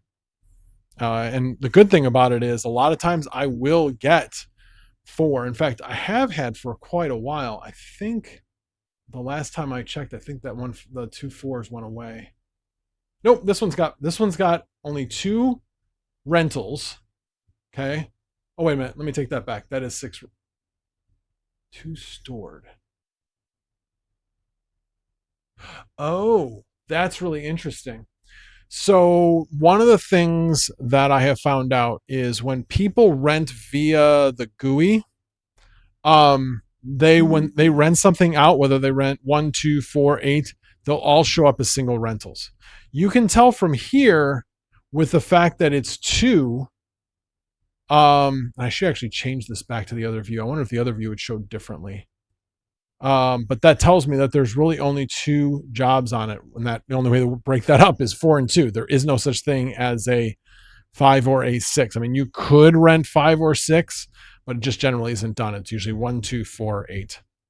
And then this one I can't really tell because I've got 12 clients or 12 jobs that are stored right now. So that's pretty nice, being over $2, like well over $2. So basically I'm making about not quite 30 cents, about 27 cents per right now on that, which is pretty nice. Anyway, hopefully that answers your question. P.S. How is your 5000 doing? It is not doing anything. But I am only at 96.35% reliability. I don't know why. Everybody else is like, oh man, my reliability takes forever. And I don't know if they look at internet speed or other conditions and that affects how quickly your reliability goes up. But this takes forever. Absolutely takes forever. So this is one of the reasons why when there's one in specific one that I'm thinking about moving to Salad, which is the one that's on the 5600. It's only got 6 cores. Is it here? No. No. It's up here. Right here.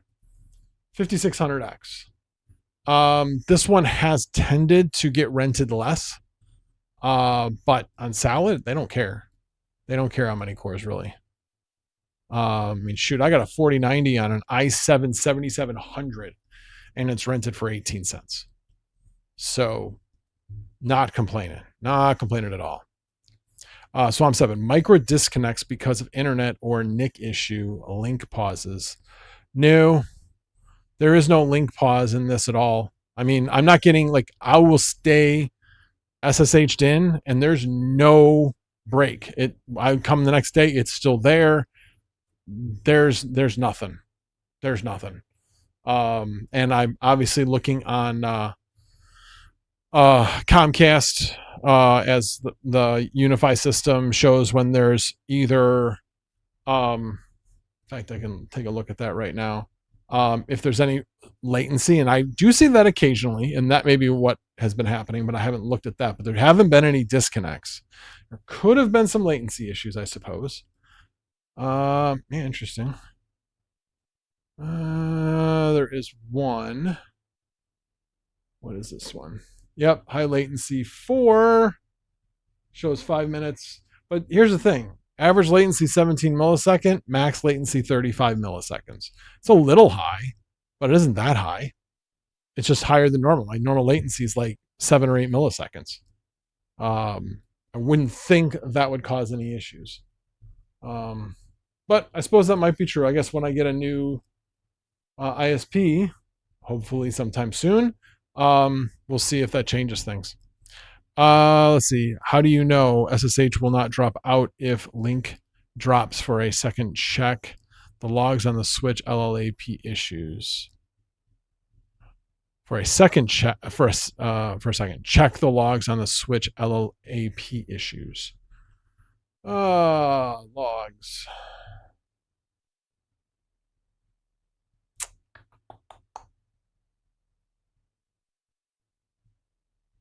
I'm trying to find.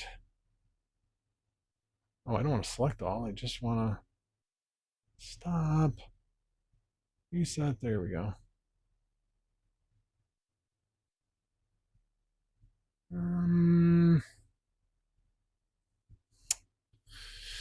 Let's see here.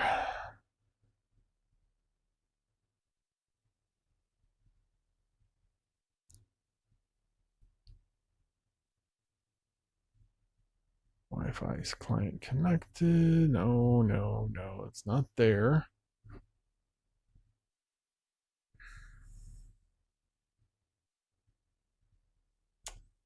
All right, let me do a search. Not there. Yeah, I don't know where to find that in these logs. Like what would I look under? Let's see. Oh, he hasn't responded. I'd be curious which log you think I should be looking in. Like what specific report, not specific report, but what should I be looking at? When I'm looking at events, I've got high latency detected. And it doesn't say like what over period of time, but I've got 4 high latency detected. I do have 1 internet down, which was April 17th. That was a long time ago. That was the internet restored. So yeah, that was 3 weeks ago. Packet loss, again, same time. It's just basically giving me the same thing.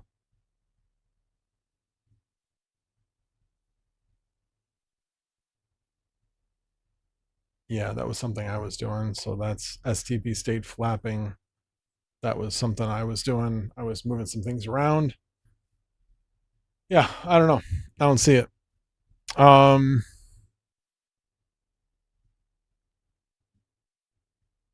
Alrighty. Let's see. We've been going for about a little over an hour and a half, something like that. One other thing, I mean, I guess we kind of talked about it a little bit, but there's just a lot of things. I mean, the biggest other thing is a time commitment here and learning. That's the biggest expense. If you are thinking that you're going to get into this and be like, oh, this is going to be easy. No, you got a lot of learning to do. I mean, obviously, I do have one-on-ones. If you dedicated that you want to learn, Be happy to help you get there. But just know that this isn't like mining where you literally just like plug something into a LAN or you hook it up via Wi-Fi and away you go. It's just not like that. There's definitely a lot of work. Things don't always go right. You need to be able to research when things don't go right and what to do next. And I will tell you that, I mean, you can experience this for yourself. And I will say, I've started to see the Vast Discord. Few people have been changing. There's been a few more new people in there, and they've been calling people out. So I think that's cool. I have not been one of the people calling them out. But yeah, some people have been, and it seems like there's a little bit more helpfulness and a little bit less in the bullying that goes on in there. So, but yeah, it's a good resource if for no other reason than to search. Like if you have an error, a specific error, you can go in there, search the error and see what you can find and see what people have suggested to do in that specific situation. Or if you get a problem, you describe the problem in the search. They may say, go look at this log. And then go look at that log, look at what has happened and see if you can figure out what the issue is and then research further. So sometimes that happens, or you know what? It's not a bad idea to make sure that you save your machine IDs so that if you go to have to reset, you can just reinstall the machine ID. So just keep that in mind. So anyway, I won't go any further in this, but you get the idea. There's a lot of expenses that people do not think about, including increased cooling in the house, because you are going to get some heat soak from the basement, unless you have it out in the shed. So, which, who knows, maybe in the next year or two, if this continues, might continue to expand out there. That would be cool. The other thing I wanted to talk about was, so as you guys know, I haven't always been good about, I haven't always been good about posting content. So I'm trying to get better at that. So one of the things I did last week, I think I may have mentioned it last week on the stream, but I created like an AI, what I'll call a coach. Because what is a coach? We all know what we're supposed to do. Maybe not always. If it's an athletic coach, the athletic coach may have some knowledge that you don't have, and therefore may tell you to do some things that maybe you don't know you're supposed to do. I mean, that obviously happens, but the knowledge is out there. So I know what I'm supposed to be doing. So a couple things I did. One is created this project with very explicit instructions. Honestly, I asked Claude to say, hey, I want to create this AI coach. How would you do it? And it explained setting up a project and basically helped me work through a planning of how I wanted that coach to be. Wanted that coach to not be harsh, but I didn't want it to be like, attaboy, you can do it. I didn't want all that. I just wanted it to be very blunt, matter of fact. Ask me questions. Why didn't you get this done? What was the reason for not getting this done? Not to be mean, but just to be very matter of fact. Hold me accountable. There's going to be reasons why things fall off on a day. It happens. But it's interesting. This was what I really liked about it this week was I had a day. Let's just say I had a day on Tuesday. And I went in there and I explained what had happened that day and why certain things didn't happen. They're like, yeah, that's a lot of cognitive load. Take the rest of the day off. I was like, what? Take the rest of the day off? So it understands who I am. It really has some knowledge. I was really shocked. And it was what I needed. The next day I started fresh and got more done. And so, yeah, it's been good. It's been good. So that was one thing. The other thing I did was vidIQ now has a direct link with Claude. So I had to do a channel audit. And obviously I've been posting a lot. So guess what it said? You need to post more. Shocker. So anyway, so but it did give me other things. It gave me ideas for content based upon what had been successful. And so anyway, so it's been really good. And I wake up and it's like, this is what you need to do today. Cool. But I also have to do this, this, and this. Like I've had people who've bought the script. One person said they couldn't log in after they installed Ubuntu. I explained, look the instructions, make sure you're logging in with the right credentials. It's in the instructions, and I've not heard back from that person. At least last time I checked, which was a few hours ago. Let me see. I'm assuming he got, and another one was my file server was actually down. So I had to basically just reboot it and then test it to make sure it worked for me. It did. So somebody was having trouble downloading. So hopefully they will be able to download this time. They said, thank you for the fix. Hope it works for me. So we'll see. I've not gotten confirmation from him, but the other person that was looking for help did not come back. I just basically said to do that. And so hopefully that person, oh, look at that. I got another purchase. So I think that makes 14 or 15. So there's been other people that have been helping promote it. So I've been giving it to them, but not Red Panda. I tried to give it to him, but wouldn't take it. Would not take it. All right. So I'm 7. No, he didn't respond. I thought he responded how to do that.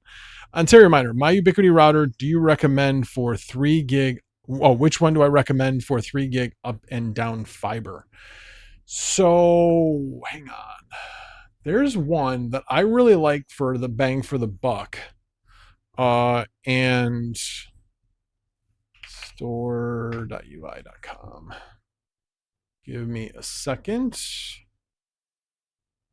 Cloud Gateway Fiber. Let me switch over. Cloud Gateway Fiber. So it doesn't have that many ports, so you might have to get another switch attached to it. But the nice thing is it has basically the same ports that like a Dream Machine would have, except it only has 4 of the, and I think these are all 2.5, not 1. Let me see if I can, there we go. Yeah, they're 2.5. Jeez. 2.5, and then those are all 10. So I don't know. I think this is a great bang for the buck at $279 as opposed to like $379 for a Dream Machine Pro. Yeah, I like these. Plus, this one does have 1 PoE. So if you wanted to hook up a access point, you could do that and just power it off of the switch or off of the Cloud Gateway Fiber. So this one for a small, this one's really good, and in fact has better throughput than even like the SC or the Dream Machine. You'd have to go up to like the Dream Machine Max to get better throughput than this. Hang on. Technical. Where is it?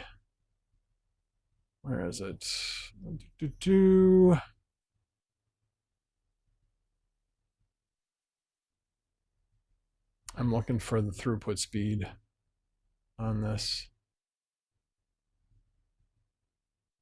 Come on.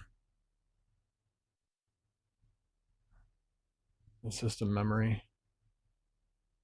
Shoot, where is it? I thought it was in the technical.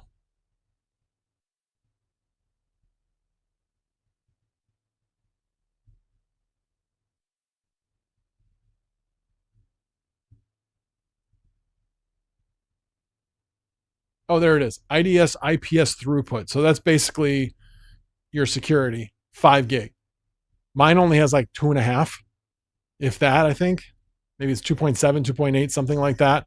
So this is more powerful than the one I paid $500 for. So look at that. The throughput on it is really good. Of course, you could always get the Beast.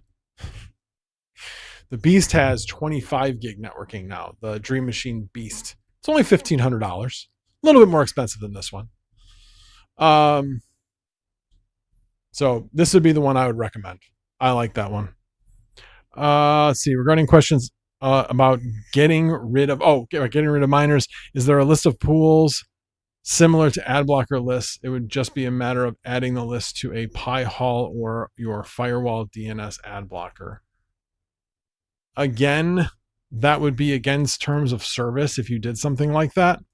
That you would be reported that your machine doesn't work, and you'd probably get de-verified. Swamp 7, anything. Yeah, he doesn't like Unify. I love Unify. I hate TP-Link. I mean, TP-Link works, but oh my God, it is way more complicated than it needs to be. Way more complicated. So you have to understand that Ubiquity is for 10 gig and down is great. If you want to get something higher speed than that, which Swamp 7 has, then yeah, you got to go to something else. And he doesn't like the fact of the price. He's buying a lot of used, correct me if I'm wrong, Swamp 7, but buying used network equipment at good prices. So just saying. Because it goes to 37. It's not an arbitrary number. It just happened to be what I've gotten to so far. It's what I actually have. Marty McFizzle.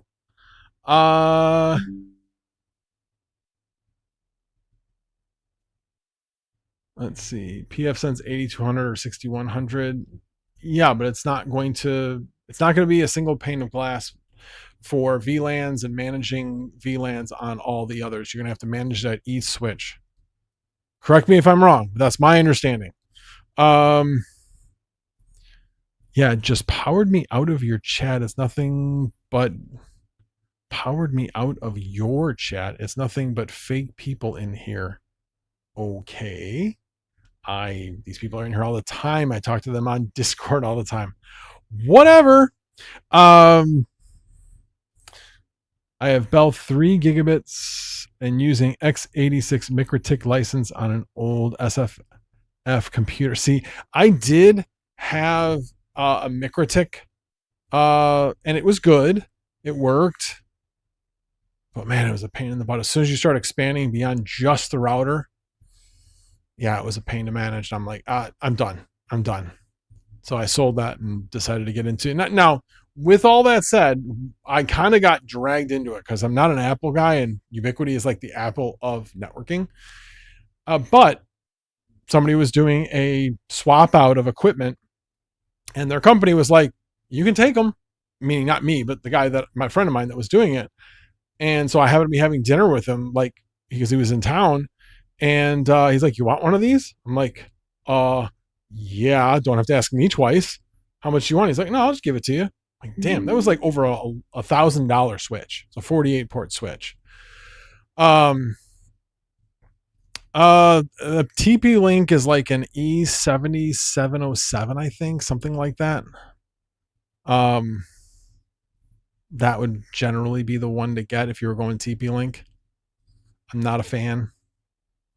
And they make good stuff. I just, having gone Ubiquity and knowing the Ubiquity system and trying to do the same things on TP Link, and it's done differently, but it is not logical. It's just not logical. Let's see. From the founding of America until the first day of this year, 911-26. What the hell? What does that even mean? Whatever. If you're cheap and have time, just download the pfSense to install on an old PC with 10 gig NICs. Yeah, I mean, that's certainly a great way to test it out for sure. I mean, I would just go on eBay, look for a reputable seller. There's lots of reputable sellers selling 10 gig NICs, used ones. Hello, DJ. Welcome. Great stream earlier. Sorry, I said nice shirt, and that was like 10 minutes later that you read my comment. So I was like, man, is this a Mac stream or is this a DJ stream? always enjoy, especially when you start talking business. I love it. Absolutely love it. So obviously I'm not into Pokemon, but I love the way he thinks about business. He's got very good sense for that. So and very good description of liquidity even before you looked it up. I don't know if somebody was trolling you on that. Like, I don't know if you know what it means. Like, I'm pretty sure I know what it means. Let's see here. I'm talking about use a PC with a single CPU, high clock speed, most networking is single threaded, and use Intel based NICs. Yes.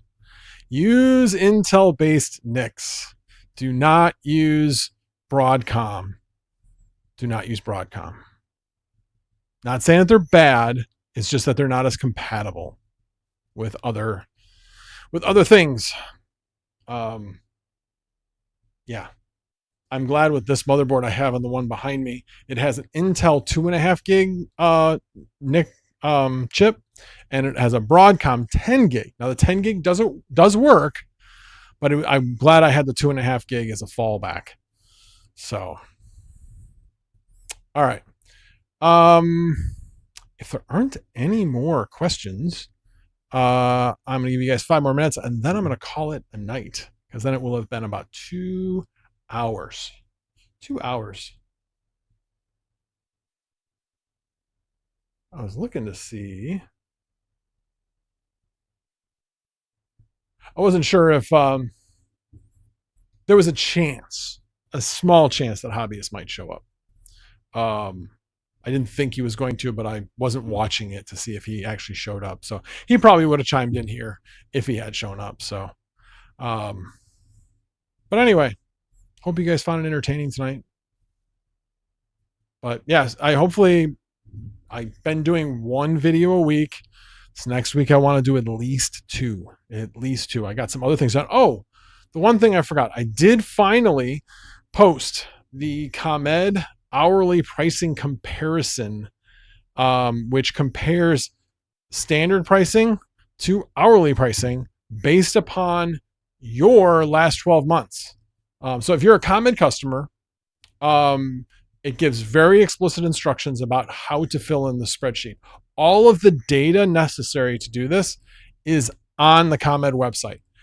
In the instruction sheet, it specifically says the exact steps to take to get the data that is necessary. So if you're in Northern Illinois and you've heard me talk about hourly pricing, you're like, it's not going to save me money. It's not going to save you money. It might not. I ran for my sister. It would have saved her like less than $50 a year, like $25 a year. She's like, I'm not going to change for that. So I agree. I thought maybe for her it would, just with her specific scenario.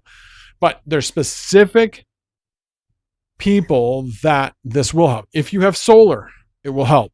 If you have an electric vehicle, it will definitely help. And then, of course, if you have some other load besides an electric vehicle that you run at night, it's going to help a lot.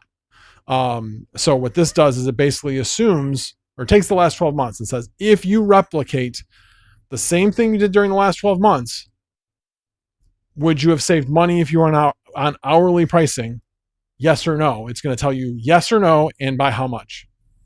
So I have pulled in all of the data. It automatically downloads. Well, not automatically. You have to tell it to download the hourly pricing for the last 12 months. And then you have to go get your usage from the green button data on the website. And you also have to get your capacity PLC.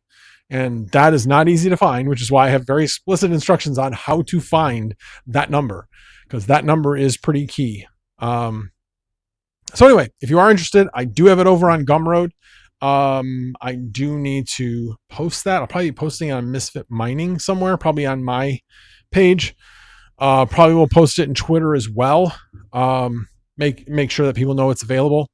But if you look over for Max Voltage over on gumroad.com, I'm sure you can find, I have the script over there as well. Although I don't suggest buying the script over there because I've made some updates and I have not updated that yet. Basically, I got to figure out a way to direct any Gumroad purchases to my website instead of just having them download the older files. So I've only had one purchase over there. So if I get one or two more, then I'll figure out how to make that change. Right now, I'm just proactively going over there and saying, hey, you have the old version. I'm giving you 100% off coupon to go buy this at my store because you've already bought it through Gumroad. So download this instead. So that's what I've been doing. I only have it happen once so far. Where can you get the latest? If you need to get the latest because you ran into a problem, send me an email or DM me on Discord. Let me know what email address you used in order to purchase it. Otherwise, you can go to, if you haven't purchased it already, you can go to maxvoltage.com. And it's like /vast-installer.html. But it's right on the homepage. It'll just take you over to that site and then take you through the purchase process. So that is where you can get the latest. But like I said, everybody gets updates. Right now, I haven't had any updates for a while. I think I got it. Okay. So yeah, just shoot me a DM with the email just so I can double check it. I'm not saying you didn't. I just don't have perfect memory of everybody that's purchased. So I just, whenever somebody says, hey, can I get, I sent you the link. Okay. Well, like I said, if I sent you the link, I probably would have done it via DM. So, yeah, just shoot me a DM. Just shoot me a DM. So yeah, if you purchased it from me, then, yeah, like I said, if you got it within like the last week, there haven't been any updates. There have not been any updates in the last week. But anyway, just shoot me a DM and we'll figure it out. No problem. All right. Thanks. Appreciate it. Any other questions tonight? But yeah, so the next video is going to be on, shoot. There we go. It's going to be on that guy. And the problems I ran into figuring out how to spec it out. And anyway, it's a whole thing. I actually had recorded it. You know what that means? Guess what? I was muted the entire time. Yeah. So I got to redo it all. But hey, the second time will be the charm. It'll be even better the second time that I do it. But it was very frustrating. Yeah, it was like 22 minutes. And I'm like, okay, cool. Let me go edit this. And I'm like, no, you got to be kidding me. I know you guys are all sitting there going, I'm shocked, Max, you were muted. It's pretty funny when Panda was muted today. That was hilarious. I was laughing so hard. When you quitting the full-time job? LOL. Not planning to anytime soon. I still got let's see, 6 weeks. About 6 weeks until I go back. For those people that are new, have a hip replacement. And I am recovering from that. I guess it ran out of battery power. Kind of my my signal. Hey, you're done. That light's telling me I'm done. But I do not have any plans to quit my full-time job unless all of a sudden everything goes nuts and I don't have any choice. Because it's pulling me two directions, and I'm going to make more money doing the YouTube and coaching, consulting, and making products and things like that. You know, if that all of a sudden just takes off, then maybe. But I'm so far away from that at this point. So far away from that at this point. So we'll see. We'll see. I mean, the way I'm looking at this is my gateway to hopefully at some point retiring with a side gig. And I want to grow that side gig before I would get to retirement. So that is the intention. I have no intention of quitting my day job at this point. So anyway, we'll see. I mean, who knows? I usually get hit up about new jobs and things like that all the time. So who knows when all of a sudden one of those will be like, oh, that one looks really interesting. But right now, Nothing like that. Nothing like that. And it's been, geez, it's been probably a year and 3 months since I talked to a recruiter with a job that was interesting to me. So anyway, we'll see. We shall see. Alrighty, guys. Well, I appreciate you guys all being here. Scott, thanks for the the uncomfortable question. So again, I will be here next Saturday. Should be here next Saturday, and keep an eye out for content this week. Definitely should have probably at least 2 out, and hopefully 3 before I stream next Saturday. But definitely 2. Definitely 2. One of them, like I said, is mostly done because I've already recorded it once, so I know what I'm going to talk about. The other one, I have a really good outline in my head of everything I want to talk about. So that one should be out as well. That'll be a salad video. I'm really excited about that one because I really believe that it goes after a different market than Vast.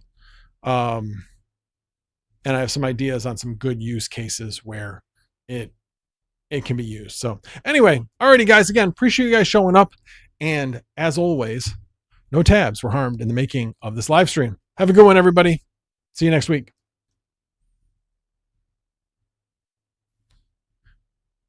There it is.